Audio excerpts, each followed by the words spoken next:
So I've just finished the diagonal with the 40 grit.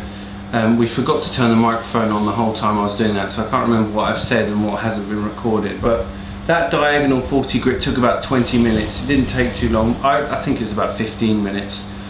And now the straight 40 grit is probably going to be about the same time, about 15 minutes, 20 minutes. One thing I do when I'm sanding the floor straight, instead of and I have a floor that's got a thin strip of wood, like on this floor, is I instead of thinking overlap by 50%, I just sand one board and then the next board and then the next board, because I know that I'm overlapping sufficiently, and it's just an easy way for me to visually track where I've been on the floor, especially when you've already done the rough grit sanding. And you know, when you're sanding with an 80 grit over a 60 grit, you can't really tell the difference. You just need to know, I've done that board, I've done that board, I've done that board. So it's a way of just keeping track of where you are.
So that's the 40 grit straight sanding done.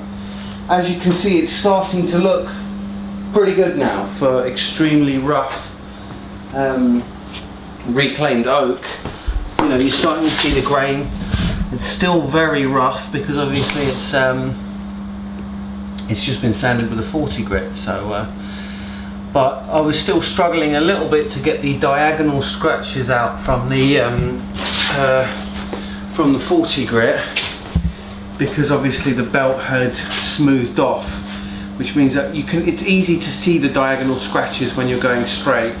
When you go over, it even highlights the ones that you've missed. So if you do see diagonal scratches after you've been over the floor, just keep going over it, get those scratches out. That way you know that it's been sanded with a fairly blunt 40, and that's going to bridge the gap to the 80.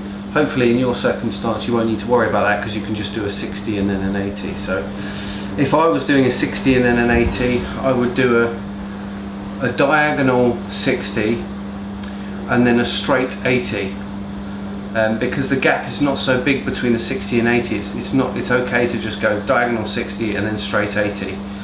So but in this instance we can't do that. So the next thing is the edge sanding, which we're going to do with a 40 grit. So that'll be the next video. So see you soon.